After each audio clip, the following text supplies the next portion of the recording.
बहुत ही खस्ता और टेस्टी नमक पारे आज हम बनाएंगे आने वाले त्योहारों के लिए। और एक बार बनाकर आप इसे स्टोर कर सकते हैं पूरे 2 महीनों तक। सबसे पहले एक बोल में हम डालेंगे मैदा। यहाँ मैंने 250 ग्राम मैदा लिया है, आप चाहें तो आटा भी यूज़ कर सकते हैं। अब यहाँ मैंने ली है अजवाइन, इसको आप हाथ से थोड़ा क्रश करें, इससे खुशबू बहुत बढ़िया आएगी। अब हम इसमें डालेंगे ब्लैक पेपर पाउडर, उसी के साथ नमक। अब आप इन सबको पहले स्पून से मिक्स करें। मैं ये पसंद करती हूँ क्योंकि अगर कई बार आप पानी डाल देते हैं तो अजवाइन या नमक एक तरफ रह जाता है। अब हम इसमें डालेंगे ऑयल। ये मैंने 5 चम्मच ऑयल लिया है और इसको अब हम आटे के साथ अच्छे से रब करेंगे। ये बहुत इम्पॉर्टेंट स्टेप है, इसे मोअन बोलते हैं। इससे जो हमारे नमक पारे हैं वो बहुत ही खस्ता बनेंगे। तो आप देखें, इसी तरह से आप अपनी फिंगर्स की हेल्प से ऑयल और आटे को रब करें। आप इस रेसिपी को कौन सी सिटी या कंट्री से देख रहे हैं मुझे लिखकर ज़रूर बताएं।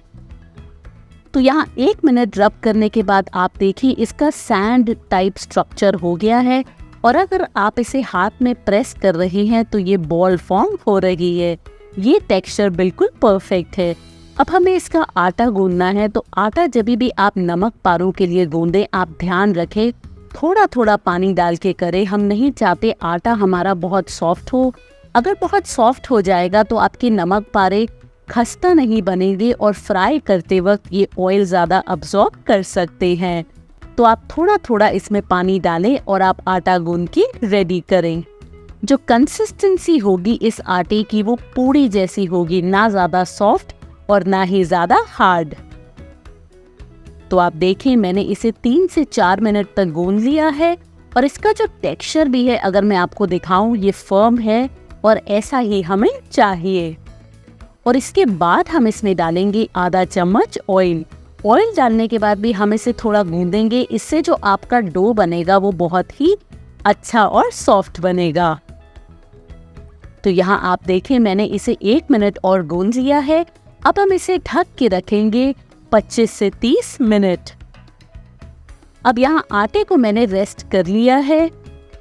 आप इसको 1 मिनट के लिए और अच्छे से गूंदें और हम इसे डिवाइड करेंगे 3 हिस्सों में। ये मैं इसलिए करूँगी ताकि जब हम इसको बेलेंगे, इसकी चपाती बनाएंगे तो वो बहुत ही आसान होगी बनाने में। तो आप इस तरह से इसको 3 हिस्सों में काट के रेडी करें। मैंने दिवाली के लिए और भी बहुत सारे स्नैक्स बनाए हैं, आप वो रेसिपीज भी ज़रूर चेक करें, मैं उनका लिंक डिस्क्रिप्शन बॉक्स में दूंगी। तो अब आप एक पेड़ा बनाएं। ये देखें ये बिल्कुल परफेक्ट है। और इसमें अब हम लगाएंगे थोड़ा सा ऑयल। आप चाहे तो मैदा भी लगा सकते हैं, बट मैं ऑयल लगाना पसंद करती हूँ। बस अब हमें इसे बेलना है पतला। आप हमेशा ध्यान रखें जब भी आप नमक पारे बनाएं, आप रोटी को बहुत ज़्यादा मोटा नहीं बेलें, वरना जो आपके नमक पारे हैं वो थोड़े हार्ड यानी कि कड़क बनेंगे। तो शक्कर पारे जब हम बनाते हैं वो थोड़े मोटे बेलते हैं, बट नमक पारे हमेशा आप पतले बेल के तैयार करें। तो अगर आपके छोटे छोटे टिप्स का ध्यान रखेंगे तो आपके नमक पारे बहुत ही खस्ता बनेंगे। तो अगर अब मैं आपको कंसिस्टेंसी दिखाऊं, आप देखें हमें इतनी पतली रखनी है। अब आप इसे काटे डायमंड शेप में, स्क्वायर शेप में, जो भी आपको पसंद है। तो ये जो साइड्स हैं इसको आप निकाल दें। और मैं मीडियम साइज के नमक पारे बना रही हूँ। यहाँ सब में मैंने कट्स लगा लिए हैं और अब ये जो साइड्स हैं इसको हम निकाल देंगे। तो इन सबको अब आप निकालें एक प्लेट पे। अगर ये नमक पारे बेलने के बाद आप जब इस तरह से रखेंगे वो चिपक भी जाते हैं तो घबराएं नहीं।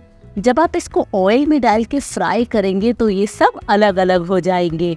तो यहाँ मैंने सारे नमक पारों को बेल के काट के रेडी कर लिया है। अब हम इनको करेंगे फ्राई। तो यहाँ ऑयल को मैंने कर लिया है मीडियम गरम, हमें बहुत तेज नहीं करना। आप इस तरह से जब हाथ रखेंगे तो हल्की हीट आपको आएगी। तो अब आप ये सारे नमक पारे इसमें डालें। आप देखिए मैं उनका बंच डाल रही हूँ, बट जैसे ही ये ऑयल में फ्राई होने चालू होंगे 1 मिनट में ही ये अलग अलग हो जाएंगे। आप नमक पारों को फ्राई करते वक्त हमेशा ध्यान रखें मीडियम से लो हीट में कुक करें, बहुत हाई हीट में नहीं करें, वरना बाहर से तो इनका रंग आ जाएगा बट अंदर से ये कच्चे रह जाएंगे। तो आप देखिए 1 मिनट में ही सारे नमक पारे आपके बिल्कुल अलग अलग हो गए हैं। इनको अब मैं फ्राई करूंगी 3 से 4 मिनट तक और फिर मैं आपको दिखाऊंगी ये कैसे लग रहे हैं। आप देखें 3 मिनट फ्राई करने के बाद भी अभी इनमें कलर नहीं आया है, ये अभी कच्चे हैं, तो हम इसे 3 से 4 मिनट और फ्राई करेंगे। आपको थोड़े पेशेंस के साथ इसे फ्राई करना है। हाई हीट पे जैसे मैंने कहा आप इसे फ्राई नहीं करें। आप देखें 6 से 7 मिनट मुझे टाइम लगा है इन नमक पारों को कम्प्लीटली फ्राई करने में। इनका कलर भी बहुत बढ़िया आया है। तो आप इसको निकालें टिश्यू पेपर के ऊपर और आप इसे एंजॉय कर सकते हैं पूरे 2 से 3 महीनों तक। बस ध्यान रखें स्टोर करने से पहले आप इसे कम्प्लीटली ठंडा करें। बहुत ही खस्ता और मुंह में घुल जाने वाले शक्करपारे आज हम बनाएंगे, वो भी आटे से। और मैं आपको दूंगी इतने सारे टिप्स कि अगर आप इसे पहली बार भी बना रहे हैं तब भी ये बिल्कुल परफेक्ट बनेंगे। डो बनाने के लिए सबसे पहले एक बर्तन में हम डालेंगे आटा। यहाँ मैंने 500 ग्राम आटा लिया है। उसी के साथ हम इसमें डालेंगे सूजी और थोड़ा सा नमक। सूजी आपके शक्करपारों को एक खस्तापन देगी, तो आप इसे ज़रूर डालें। अब आप इन सबको अच्छे से मिक्स करें। मैं मिक्स ज़रूर करती हूँ, उसके बाद मैं वेट इंग्रेडिएंट्स घी और पानी डालती हूँ, क्योंकि कई बार अगर आप ये नहीं करते हैं तो सूजी एक तरफ रह जाती है और आटा एक तरफ।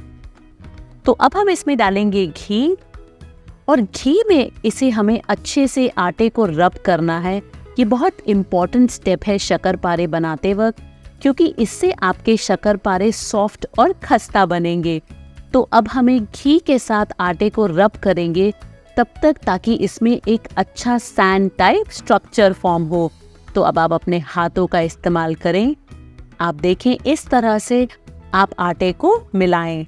आप इस रेसिपी को कौन सी सिटी या कंट्री से देख रहे हैं मुझे लिखकर ज़रूर बताएं। अब जब तक मैं ये आटा रब कर रही हूँ आप देखिए इसका शुगर सिरप। तो एक पैन में हम डालेंगे पानी, उसी के साथ हम इसमें ऐड करेंगे चीनी। तो अभी हम इसे गैस पे पकाएंगे 2 से 3 मिनट ताकि शुगर कम्प्लीटली डिज़ोल्व हो जाए। हमें इसकी 1 या 2 तार की चाशनी नहीं बनानी, सिर्फ इतना करना है ताकि चीनी हमारी अच्छे से पिघल जाए। तो यहाँ आप देखिए चीनी डिज़ोल्व हो गई है। गैस को हम कर देंगे बंद और इसको अब हम ठंडा होने देंगे। यहाँ अगर अब मैं आपको आटा दिखाऊं, ये अब बिल्कुल परफेक्ट है। आप अगर इसको अपने पाम्स के बीच में इस तरह से प्रेस करेंगे तो एक बॉल टाइप स्ट्रक्चर फॉर्म होगा। ये मतलब है कि घी हमने बराबर डाला है। अब हम इसमें डालेंगे शुगर सिरप और हम इसका एक मीडियम कंसिस्टेंसी का आटा गूंदेंगे। आप शुगर सिरप हमेशा धीरे धीरे करके डालें, क्योंकि सबके यहाँ आटे की कंसिस्टेंसी डिफरेंट होती है। अगर आपका आटा थोड़ा मोटा है तो पानी वो थोड़ा ज़्यादा सोक करेगा। तो आप इसी तरह से धीरे धीरे करके इसका आटा गूंदें। तो नमक पारे का जो आटा होता है वो थोड़ा फर्म होता है, बट शक्करपारे का थोड़ा मीडियम फर्म होता है। बहुत ज़्यादा हार्ड ये आटा नहीं होता। तो यहाँ अगर अब मैं आपको दिखाऊं, आप देखिए मैंने आटे को अच्छे से गूंद लिया है। इसकी कंसिस्टेंसी जैसे मैंने आपको पहले कहा मीडियम फर्म है। ये देखें ये अब बिल्कुल परफेक्ट है। इसको अब हम रेस्ट करने देंगे 30 मिनट्स तक। तो आधे घंटे बाद अगर अब आप देखें ये आटा बिल्कुल परफेक्ट है, तो इसको मैं 3 हिस्सों में डिवाइड करूंगी। अगर आपको किसी पॉइंट पे लगता है कि आपका आटा थोड़ा हार्ड हो गया है तो घबराएं नहीं, थोड़ा सा पानी का छींटा मारें और आटे को दोबारा नीड करें। तो यहाँ अब हम इसकी बनाएंगे 3 चपातीज। तो पहली लोई हमने ली है। आपको शक्करपारे बनाते वक्त एक बहुत इम्पॉर्टेंट चीज़ ध्यान रखनी है कि शक्करपारे की चपाती जब हम बेलते हैं वो मोटी होती है, तो उससे जो आपके शक्करपारे हैं उनमें लेयर्स आती है और उसी के साथ वो खस्ता बनते हैं। अगर आप शक्करपारों को बहुत पतला बेलेंगे तो उसमें लेयर्स नहीं आएंगी और वो कड़क बनेंगे। तो ये डिफरेंस है नमक पारे और शक्करपारे में। नमक पारे हमेशा पतले बेलते हैं और शक्करपारे मोटे। तो आप साइड्स को हटा दें। मैंने नमक पारे की रेसिपी भी लास्ट वीक शेयर की थी, उसका लिंक भी मैं डिस्क्रिप्शन बॉक्स में दूंगी, आप वो भी जरूर चेक करें। तो यहाँ अब मैं शक्कर पारों के पीसेस काटूंगी छोटे छोटे। आप अपनी पसंद से छोटे या बड़े जो भी आपको अच्छे लगते हैं आप कर सकते हैं। मैं जनरली छोटे पसंद करती हूँ। तो अब आप इस पॉइंट पे अपने चकले को हिलाएं, उससे आपको कट्स लगाने में आसानी होगी। यहाँ अगर मैं आपको थिकनेस दिखाऊं, आप देखें इतना मोटा जरूर रखें, इसको पतला नहीं करें। यहाँ शक्कर पारों को फ्राई करने के लिए ऑयल को हमने किया है मीडियम से थोड़ा कम गरम। तो जब आप आटा डाल के देखेंगे इस तरह बबल्स तो आएंगे, बट जो आटा है वो इमीडिएटली ऊपर नहीं आएगा। तो ये जो टेम्परेचर है ये बिल्कुल परफेक्ट है। हमें इसके लिए ऑयल बहुत ज़्यादा गरम भी नहीं चाहिए। तो यहाँ जो सारे शक्कर पारे मैंने प्रिपेयर किए हैं ये हम डालेंगे इसके अंदर धीरे धीरे। अगर आप इसको मीडियम से बहुत ज़्यादा हाई हीट पे फ्राई करेंगे या बहुत ज़्यादा गरम तेल में फ्राई करेंगे तो ये इनमें बाहर से तो रंग आ जाएगा बट अंदर से ये कच्चे रह जाएंगे। और अब यहाँ हम इसे फ्राई होने देंगे 1 मिनट तक। यहाँ स्पून को मैं कढ़ाई के बॉटम हिस्से पे लगा रही हूँ, शक्कर पारों पे नहीं लगा रही। ये मैं इसलिए कर रही हूँ क्योंकि कई बार अगर आप इसको 1 मिनट तक ऐसे ही छोड़ देंगे तो शक्कर पारे का जो नीचे का हिस्सा है उसका कलर थोड़ा डार्क हो सकता है। तो आप कढ़ाई को टच करें स्पून से और शक्कर पारों में इसको नहीं टच करें। तो यहाँ अब आप देखें 1 मिनट में ही ये अब इनका कलर हल्का चेंज होने लगा है। इसको हमें थोड़े पेशेंस के साथ पकाना है। आप इसको बहुत हाई हीट पे या बहुत जल्दी नहीं कुक करें, वरना जैसे मैंने आपको पहले कहा ये अंदर से कच्चे रह जाएंगे। इसको टोटल बैच को पकाने में आपको 7 से 8 मिनट जाएंगे। तो इस तरह से आप स्पून की हेल्प से बीच बीच में स्टर करते रहें। आप देखें लेयर्स इसकी ऑलरेडी थोड़ी दिखनी चालू हो गई हैं। यहाँ अगर अब मैं आपको दिखाऊं, मैंने इन्हें फ्राई किया है 8 मिनट तक। इनमें बहुत बढ़िया कलर आया है। अगर आपको ये कलर थोड़ा डार्क लग रहा है वो इसलिए क्योंकि ये शक्कर पारे हमने आटे से बनाए हैं और मैदे से नहीं। घर पे जब हम नमकीन बनाते हैं तो कई बार या तो वो बहुत ऑयली बनता है या फिर बाजार जैसा क्रिस्पी नहीं बनता। आज मैं आपको दूंगी कुछ इम्पॉर्टेंट टिप्स ताकि वो बिल्कुल बाजार जैसा क्रिस्पी और टेस्टी बने। एक पैन में हम गरम करेंगे ऑयल, और ऑयल जब हमारा मीडियम हॉट हो जाएगा हम इसमें डालेंगे रॉ पीनट्स। इन पीनट्स को हमें भुनना है 6 से 7 मिनट तक मीडियम हीट पे। आप इसको हाई हीट पे जल्दबाजी में नहीं भुने, वरना ये अंदर से कच्ची रह जाएंगी। हम इसको फ्राई भी कर सकते हैं बट मैं आज इन सबको कम तेल में पकाऊंगी। आप देखें इस पॉइंट पे ये बिल्कुल परफेक्ट है। तो अब हम इसको निकाल देंगे। आप एक स्ट्रेनर की हेल्प से निकालें और जो एक्सेस ऑयल है आप उसको स्ट्रेन करें। अब इसी में मैं डालूंगी बादाम, और बादाम को भी हमें मीडियम हीट पे 4 से 5 मिनट तक कुक करना है। ये फूल के थोड़े बड़े हो जाएंगे। तो मैंने 4 मिनट तक इसे भी पका लिया है। इसको भी अब आप निकालें और एक्सेस ऑयल को आप स्ट्रेन करें। यहाँ अब इसी ऑयल में मैं डालूंगी काजू, और काजू को भी हमें भुनना है 4 से 5 मिनट ताकि उसमें हल्का गोल्डन कलर आए। तो आप देखें काजू हमारे हो चुके हैं। मैं अब इनको और नहीं कुक करूंगी। और इसी ऑयल में अब हम डालेंगे रोस्टेड चना दाल। ये कच्ची चना दाल नहीं है, रोस्टेड चना दाल है। तो इसको भी अब आप भुने मीडियम हीट पे 4 से 5 मिनट। आप अपनी पसंद के कोई भी नट्स इसमें डाल सकते हैं। तो आप देखें ये अब बिल्कुल हो चुका है। इसको अब हम निकाल देंगे। आप इस रेसिपी को कौन सी सिटी से देख रहे हैं मुझे वो लिखकर ज़रूर बताएं। अब यहाँ मैंने लिया है फ्रेश ऑयल और उसी में मैं डाल रही हूँ अब ड्राइड कोकोनट। आप ध्यान रखें इस रेसिपी के लिए ड्राइड कोकोनट हम लेंगे, फ्रेश कोकोनट का इस्तेमाल आप नहीं करें। तो इसको भी हमें भुनना है 3 से 4 मिनट ताकि इसमें हल्का गोल्डन कलर आए। आप देखें ये अब बिल्कुल परफेक्ट है। अब इसी में मैं डालूंगी किशमिश। मुझे नमकीन में किशमिश का टेस्ट बहुत अच्छा लगता है तो मैं इसमें थोड़ी ज़्यादा डालती हूँ। इसको बस हमें 1 मिनट तक भुनना है और ये फूल के बड़ी हो जाएगी। तो आप देखिए किशमिश भी हमारी हो चुकी है, इसे भी अब आप निकाल के एक प्लेट में ट्रांसफ़र करें। अब यहाँ उसी ऑयल में हम डालेंगे करी पत्ता, इसको मैंने अच्छे से धो लिया है। आप इसको बिल्कुल भी स्किप नहीं करें, करी लीव्स बहुत अच्छा टेस्ट देती हैं किसी भी नमकीन को। तो ये अब क्रिस्पी हो गए हैं, आप इसे निकालें। और अब मैं इसमें डालूंगी हरी मिर्च। हरी मिर्च को भी हम 1 से 2 मिनट तक भुनेंगे ताकि वो अच्छी क्रिस्पी हो। तो आप देखें ये भी अब बिल्कुल परफेक्ट है। अब पोहा को तलने के लिए यहाँ मैंने लिया है ऑयल, और ऑयल को हमने हाई गरम किया है। इसमें आप डालें थोड़े से पोहे, ये मोटा जो जाड़ा वाला पोहा आता है ये हमें इस्तेमाल करना है। सबसे इम्पॉर्टेंट चीज़ जो आपको ध्यान रखनी है, तेल आपका गरम हो। अगर तेल आपका ठंडा होगा तो पोहा सारा तेल सोख कर लेगा। आप देखें जैसे ही आप इसे डालेंगे ये कुछ ही सेकंड में आपके ऊपर आ जाएंगे। ये सबसे बड़ा साइन है कि जो आपका पोहा है वो परफेक्टली कुक हुआ है। हमें इसे ज़्यादा टाइम तक नहीं फ्राई करना, सिर्फ कुछ सेकंड्स में ही होके ये आपका रेडी हो जाएगा।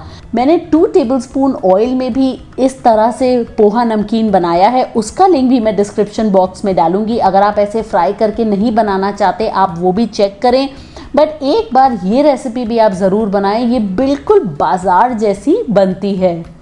तो अब आप इसको निकालें। आप देखें बहुत जल्दी आपका हो जाता है, आपको इसे ज़्यादा ओवर कुक नहीं करना। तो एक्सेस ऑयल को आप स्ट्रेन करें। अब हम तैयार करेंगे इस नमकीन के लिए बहुत ही मज़ेदार मसाला। तो ऑयल को गर्म करने के बाद आप इसमें डालें हींग। हींग को कुछ सेकंड्स के लिए आप पकाएं। उसके बाद हम इसमें डालेंगे मोटी वाली सौंफ।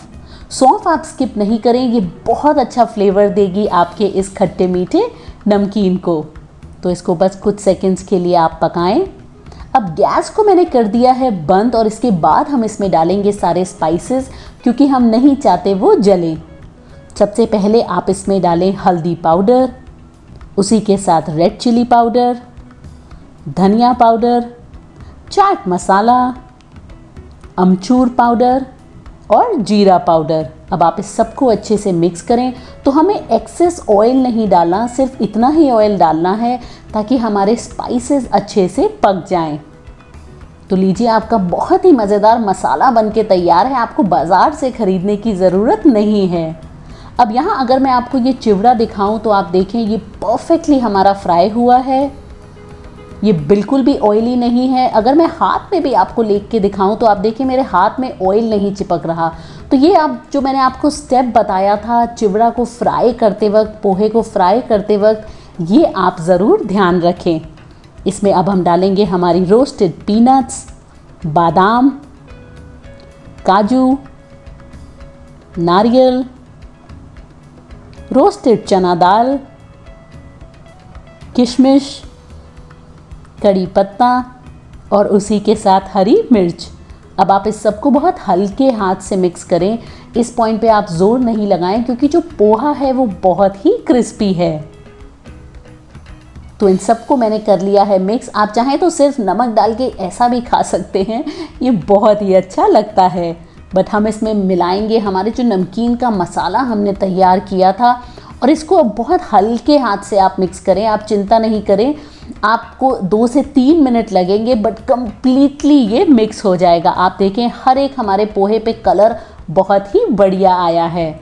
अब आप इसमें डालें नमक। मैंने 1 चम्मच नमक डाला है, आप अपनी पसंद से नमक कम या ज़्यादा कर सकते हैं। उसी के साथ मैं डाल रही हूँ पिसी हुई चीनी। ये मुझे बहुत अच्छी लगती है, इस नमकीन में एक खट्टा मीठा टेस्ट देती है। तो मैं आपको एडवाइस करूँगी, आप अगर चीनी खाते हैं तो आप इसमें ज़रूर डालें। तो इसको आप हल्के हाथ से मिक्स करें। बिल्कुल बाजार जैसा ये बना है। आप इसको स्टोर कर सकते हैं पूरे 2 से 3 महीने तक एयरटाइट कंटेनर में। दिवाली के लिए हम बनाएंगे बहुत ही खस्ता लेयर वाली मठरी, कुछ ऐसे टिप्स एंड ट्रिक्स के साथ कि हर बार ये परफेक्ट बने। डो बनाने के लिए एक बोल में हम डालेंगे मैदा, नमक, ब्लैक पेपर पाउडर, जीरा और अजवाइन। अजवाइन को हम हाथों के बीच में क्रश कर लेंगे तो उसका फ्लेवर अच्छा आएगा। अब आप इस सबको अच्छे से मिक्स करें। अब हम आटे में डालेंगे देसी घी और इसको भी हम अच्छे से मिलाएंगे। घी डालने से जो आपकी मटरीज़ है वो बहुत खस्ता बनेंगी। इसको हम मोअन बोलते हैं।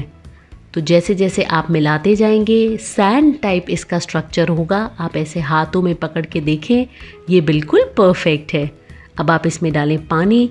पानी हमेशा आप नमक पारे बनाएं या शक्कर पारे बनाएं, थोड़ा थोड़ा करके डालें, बिकॉज़ कई बार जो आटा होता है उसकी कंसिस्टेंसी बहुत जगह की अलग होती है। तो हमें इसका पूड़ी टाइप आटा बनाना है। बहुत ज़्यादा सॉफ्ट नहीं हो, थोड़ा हार्ड हो। अगर बहुत सॉफ्ट होगा तो आपकी मटरी खस्ता नहीं बनेगी। अब आप देखें ये परफेक्ट है। इसको हम 15 मिनट तक रेस्ट करने देंगे। अब हम बनाएंगे साटा। इसके लिए मैंने लिया है देसी घी, उसमें हमने डाला है 1 टेबलस्पून मैदा। इसको हम लगाएंगे मटरी के बीच में। तो वो जो आप लेयर्स देखते हैं, जो परतें बनती हैं, वो इसकी वजह से होंगी। इसकी कंसिस्टेंसी मीडियम है।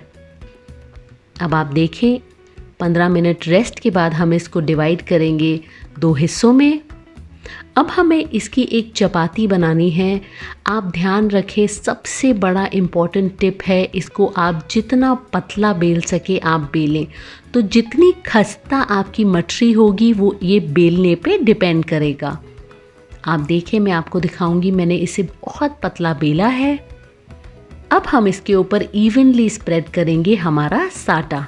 आप अपनी फिंगर्स की हेल्प से करें, बिकॉज़ वो सबसे इवनली होगा। अब हम इसको रोल करेंगे एक सिगार की शेप में। तो आप धीरे धीरे करके थोड़ा थोड़ा आटा लें और रोल करें। आप ट्राई करें बीच में एयर उसके नहीं हो, तो आप अंदर की तरफ उसको खींचते हुए ये पूरी चपाती को रोल करें। तो अब आप देखें ये ऑलमोस्ट हो गया है। इसको अब आप, अगर आपको कुछ एयर बबल्स अंदर लग रहे हैं, इस हिसाब से रोल दोबारा करें। मैं छोटी छोटी मटरीज़ बनाती हूँ, तो उस हिसाब से हम इसके छोटे पीसेस में कट करेंगे। आपको अगर बड़ी बनानी है आप थोड़ी बड़ी लें। अब इसको आप प्रेस करें, चाहे आप फिंगर की हेल्प से करें या अपने पाम की हेल्प से प्रेस करें। अब दूसरी बहुत इम्पॉर्टेंट टिप जो है वो ये कि इसको हमें अगेन बहुत पतला बेलना है। तो आप चकले को घुमाएं और आटे को नहीं। आप देखें इतना पतला है कि आप चकला देख सकते हैं। गोल बिले या नहीं बिले उसकी बिल्कुल हमें टेंशन नहीं करनी, क्योंकि हमें इसे एनीवेज फोल्ड करना है। तो आप देख सकते हैं बहुत पतला हमने इसको रोल किया है। और ये अगर हम चकला नहीं हिलाते, उसकी बिना ये हम नहीं कर पाते। अब आप इसमें लगाएं साटा और इसको भी अब हम दोबारा फोल्ड करेंगे। एक बार और आप इसको लगाएं। तो ये जो हम पफ पेस्ट्रीज बनाते हैं, बिल्कुल सेम हम प्रोसीजर कर रहे हैं। इसको भी अब आप बंद करें। दूसरी टिप जो मैं आपको दूंगी, आप इसको अब बहुत हल्का बेलें ताकि ये सील हो जाए। अगर आप ये नहीं करेंगे तो कई बार आपकी ये मटरी फ्राई होते वक्त खुल सकती है। अब आप इसको डॉक करें एक फोक की हेल्प से। ये हम इसलिए करते हैं ताकि आपकी मटरी फूले नहीं। तो आप देखें बहुत आसानी से आप ये बना सकते हैं। सिर्फ ध्यान रखें बहुत पतला हमें इसे बेलना है। अब तेल को हमने गरम किया है मीडियम हॉट, ये बिल्कुल परफेक्ट है। अब आप गैस को कर दें लो और धीरे धीरे करके अपनी मटरियों को डालें। हमें इसे लो फ्लेम पे पकाना है 3 से 4 मिनट तक।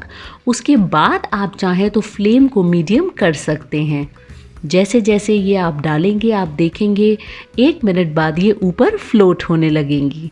तो ये फ्राई करते वक्त आपको थोड़ा पेशेंस रखना है, क्योंकि ये जो मटरीज़ हैं इनमें अंदर लेयर्स हैं और ये स्लो कुक होती हैं ताकि अंदर तक अच्छे से फ्राई हो सकें। तो अब आप इसको बीच बीच में पलट के देखें। आप देखें मैंने इन्हें 7 से 8 मिनट तक फ्राई किया है। इनमें बहुत प्यारा कलर आ चुका है। इसको अब हम निकालेंगे और ट्रांसफ़र करेंगे टिश्यू पेपर के ऊपर, ताकि जो एक्सेस ऑयल है वो अब्जॉर्ब करे। मैंने और भी बहुत सारे नमक पारा और शक्कर पारा बनाए हैं, उसका भी मैं लिंक डिस्क्रिप्शन बॉक्स में रखूँगी, आप वो ज़रूर चेक करें।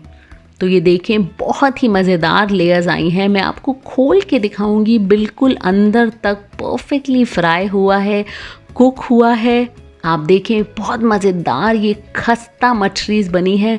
तो अगर आप भी हर बार ये टिप्स को ध्यान रखेंगे तो आप भी ये खस्ता मछलीज़ आसानी से बना पाएंगे।